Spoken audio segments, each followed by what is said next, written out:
Om Namo Bhagavate Vasudevaya. Om Namo Bhagavate Vasudevaya.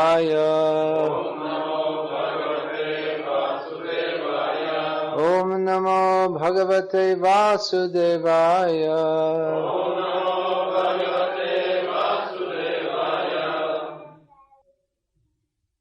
Well, it was very nice. The only other thing I could say is that it was very, very nice. Or maybe very, very, very, very nice. I don't think that we're going to hold the Divnamos festival anymore. I think it's going to be the last one. Well, the place there is too small. We have to go to a bigger place. There were over 2,500 registered devotees and probably a total of more than 3,000. So we have to go to a bigger facility. We have to get some place in the south. Definitely, we're not going to do it in Murmansk, that's for sure. Should be somewhere a little warm. And with a very big hall. So for dancing, there wasn't so much room for moving backwards and forwards. There was only up and down. See if I can remember the names of all the sannyasis present. You have to have very good memory. All right, let's start now. Well, there was Jayapataka Maharaj. Gopal Krishna Maharaj was supposed to come, but the flights from India were cancelled. Indrajumna Maharaj came for the first time. He came to the autumn festival in Divnamos. He just came briefly. He came from Los Angeles, and then just after a short rest, he led one of his kirtans. I mean, we didn't really have any very mellow kirtans. Only full energy kirtans. And every day was more energetic than the next. It must have been something special in the prasadam because, I don't know how, I mean, for the young men, 20 years old, we can understand that.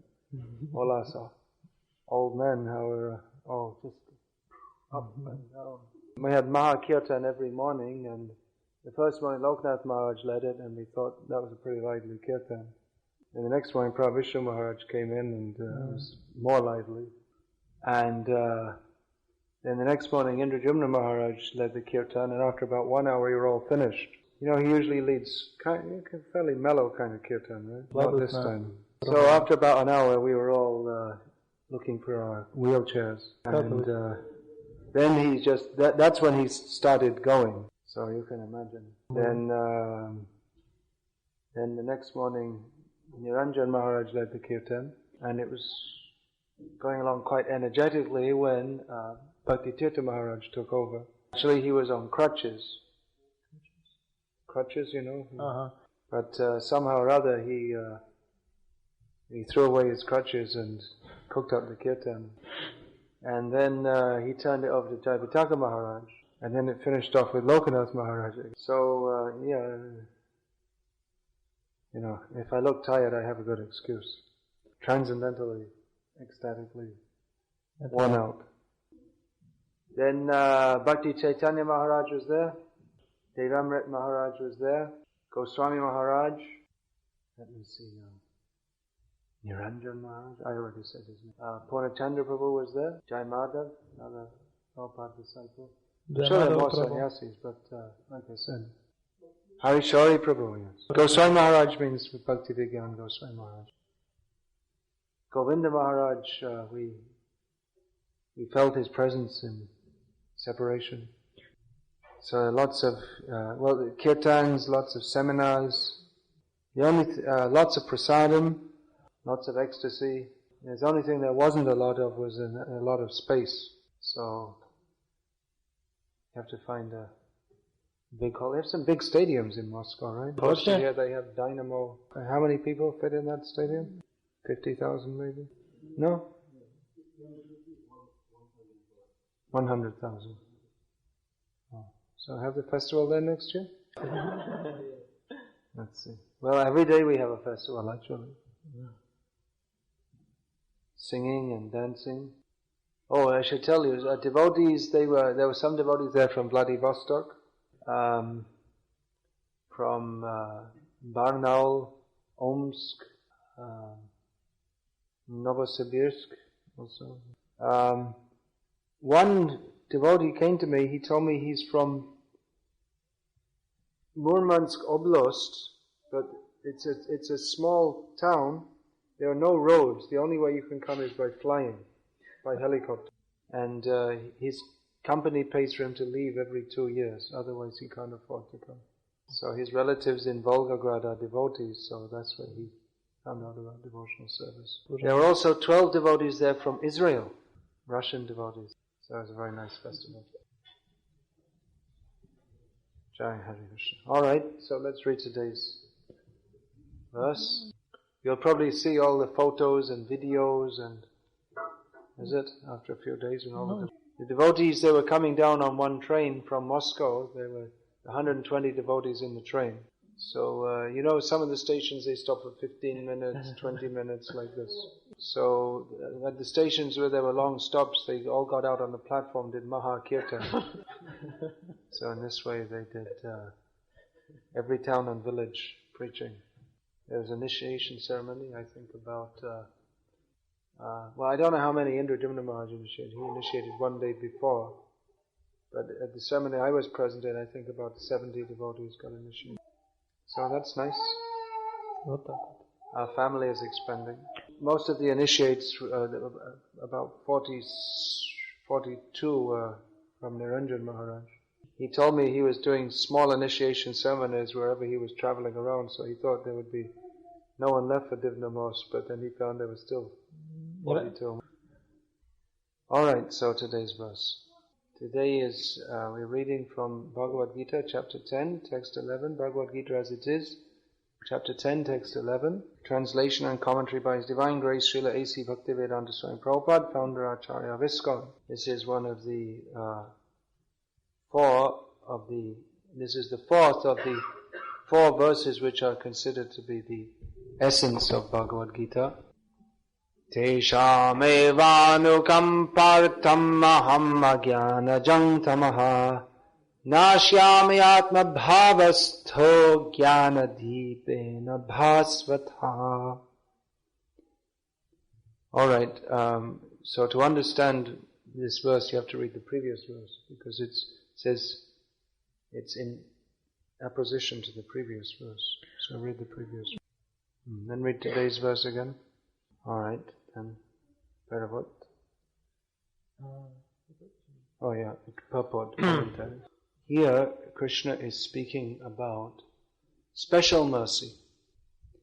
He's talking about knowledge attained by His mercy. How can we get knowledge? We should study.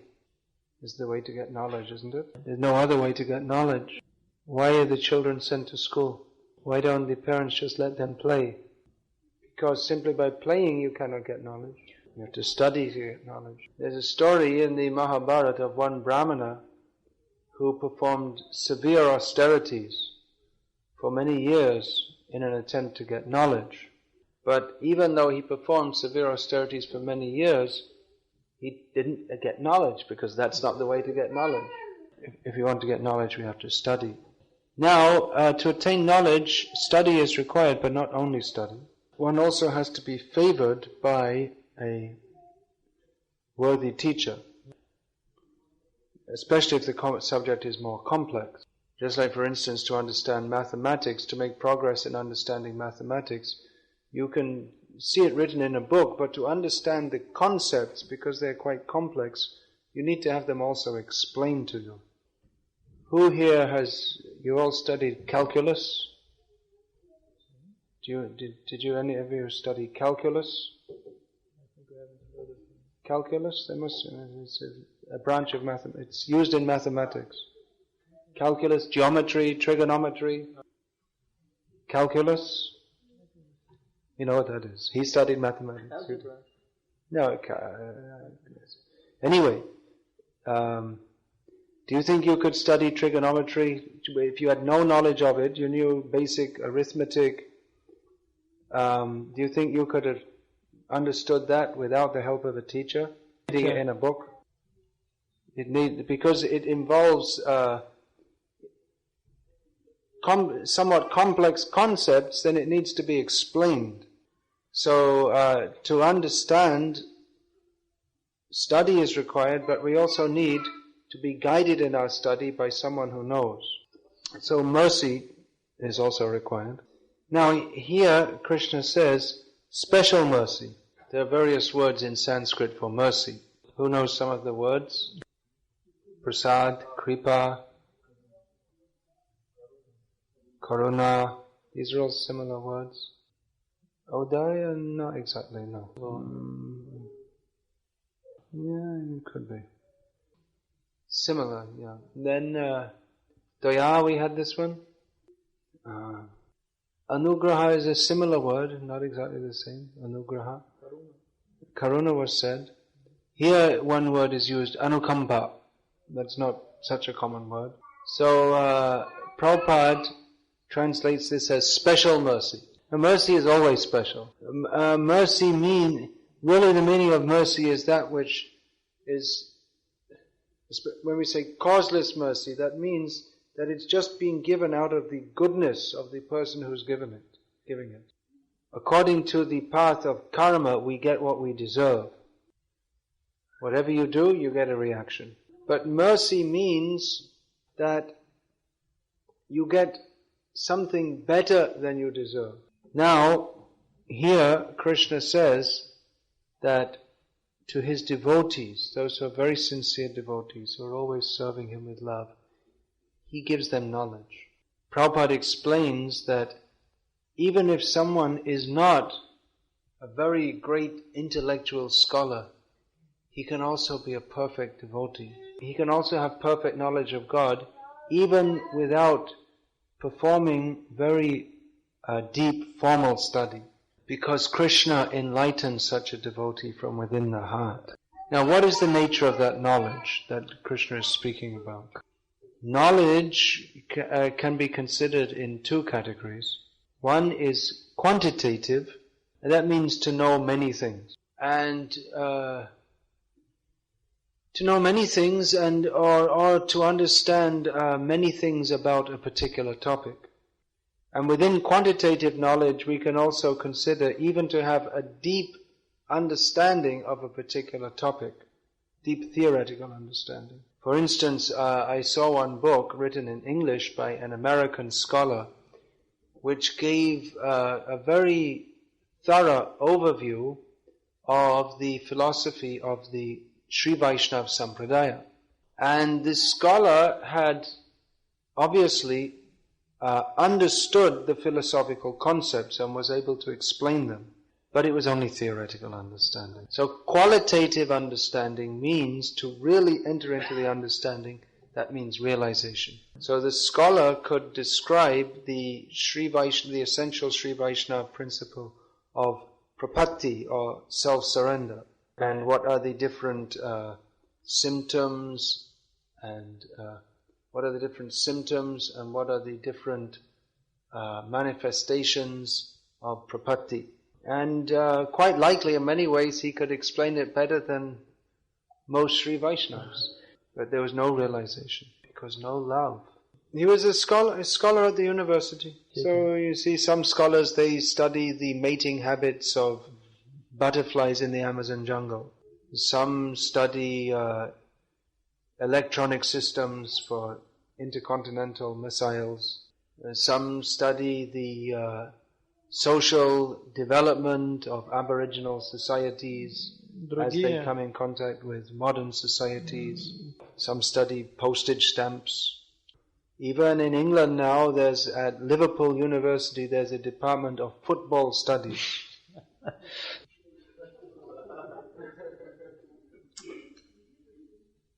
So scholars, they study this and they study that and they study so many different things.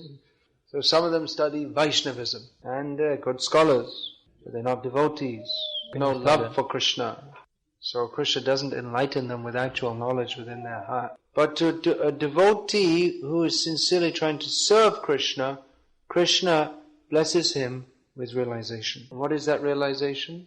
I am the eternal servant of Krishna. And he actually reciprocates with Krishna in that relationship. And as that realization develops, then all the ignorance of identification with the body is driven out by Krishna's grace. That's why Prabhupada always used to emphasize that actually Krishna consciousness is a very simple process. We have so much philosophy. If you see people can write big, big books about butterflies, then how much is there to speak about the absolute truth, Krishna? Just last night, it was the last day of the festival, I was being interviewed by this, what's that called? Vaishnavsky Journal or something here from Moscow. So they were saying, oh, we gained there's so much knowledge we learned at this festival. They're asking me to make some comment. So I was saying, well, don't think that you just have to listen to all the tapes and then fill up your brain with it and then you'll become Krishna conscious. But hearing about Krishna is important.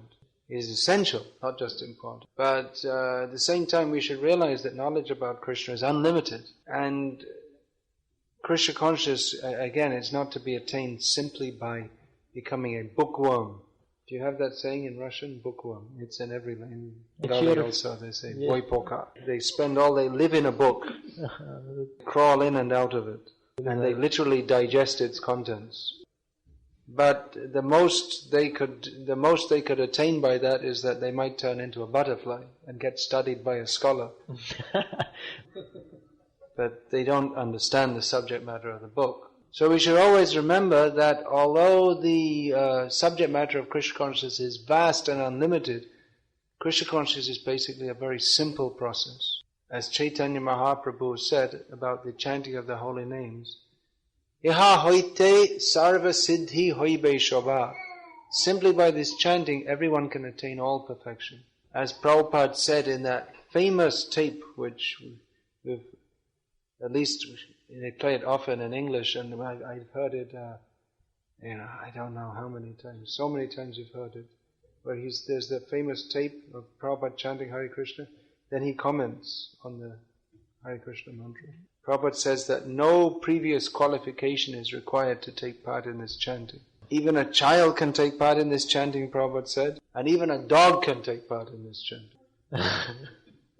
Well, we haven't seen so many examples, but there are examples of dogs that like to join in the kirtan. But Prabhupada is making the point that to satisfy Krishna is very easy. As Prabhupada described, to go to hell, it actually takes quite a lot of effort.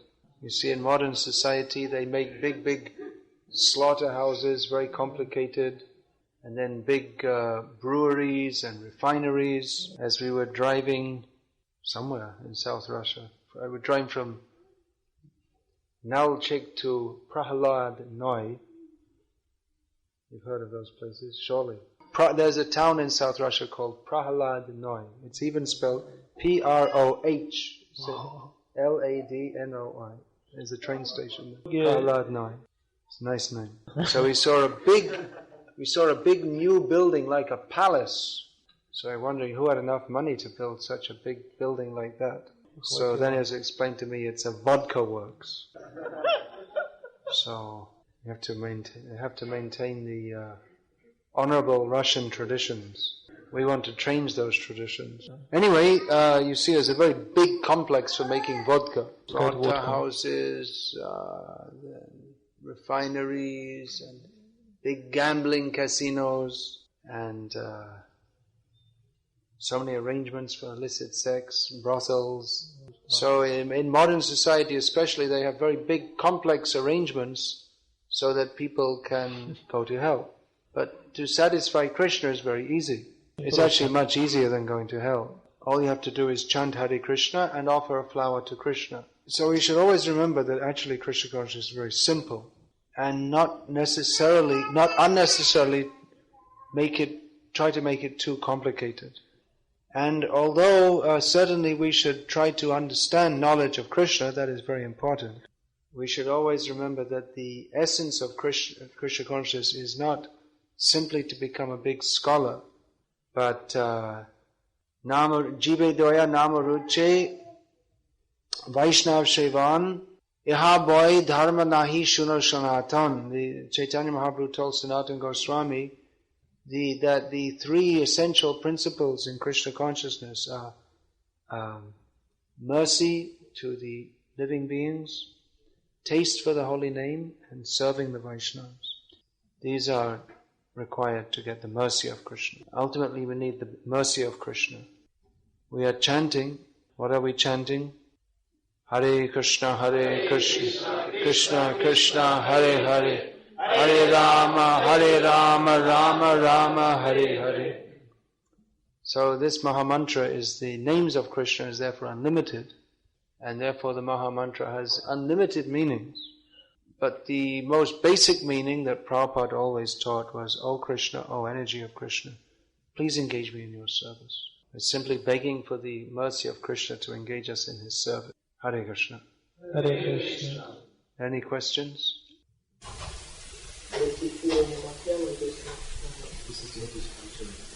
Suppose that Madhyamagnikari has to have systematic knowledge, then one can refer to Madhyamagnikari without having a systematic knowledge.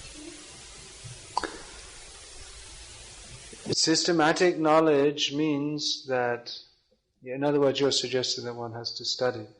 Well, today in the class I was emphasizing the need to get Krishna's mercy and not to rely just to think that Krishna consciousness is an academic process. But all instruction should be understood in context with all other instructions in Krishna consciousness. So we shouldn't take it that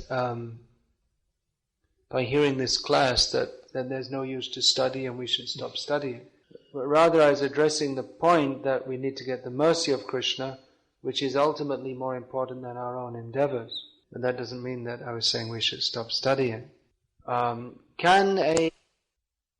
Addresses in the purport, he says that beginning from there are very, very learned scholars who have put forward the philosophy of devotee. Okay, that's the end of the paragraph. So here it said that if one is sincere, even if he's not very much inclined to study, he can have full knowledge by the grace of Krishna. I mean, you've probably heard the name of Jayananda Prabhu, one of Prabhupada's disciples, who was no fool. He was qualified from the university, but he just used to work very hard doing manual service in Krishna consciousness. And even when Prabhupada was present, he didn't come much to Prabhupada's lectures, actually, but he would always be working hard, doing some service. And sometimes even if he came to Prabhupada's lectures, then within 5 minutes he'd fall asleep, because he was always the first to rise and the last to take rest, and he was always physically working all day, and he was older than the other devotees too. He was old, quite old physically. So usually if Prabhupada saw someone falling asleep in the class, he would chastise them. But if he saw Jayananda, he wouldn't chastise him. And generally Jayananda Prabhu wouldn't give classes himself because he thought he was less qualified. He had said, let the other devotees give class. I'm not so qualified. But if he did give classes, then it was so wonderful because it was so much realization and so sincere. So there's examples. I mean, he'd read Prabhupada's books, but he wasn't what you'd, and he was intelligent, but he was so much absorbed in practically serving Krishna that he might not have been able to quote as many shlokas as other devotees, but his realization was very, very deep, and Prabhupada appreciated that. Jai Hare Krishna. Well, as I was saying, Krishna consciousness is very simple. You just have to chant Hare Krishna. Prabhupada used to say, chant Hare Krishna and be happy. And as we all know, to keep us happy, it also helps to take prasadam. I also know very well. I was waiting at we came late because we were traveling, and I was waiting for Lokanath Maharaj so we could take prasad together. So I told Maharaj that we want to defeat the Shunyavadis, those who believe that everything is nothing. So I said, I can't tolerate this Shunyavad anymore. I told I have a big shunya in my stomach. I want to defeat it immediately. But then I defeated it so thoroughly that if I wasn't giving this class, I'd be, in a horizontal position now. So, Hare Krishna. Damayanti brought this? Is it? Thank you very much. Who knows who Damayanti is in Chaitanya Mahaprabhu's pastimes? Sister of Raghav Pandit, and between them they were always making so much prasad for Chaitanya Mahaprabhu.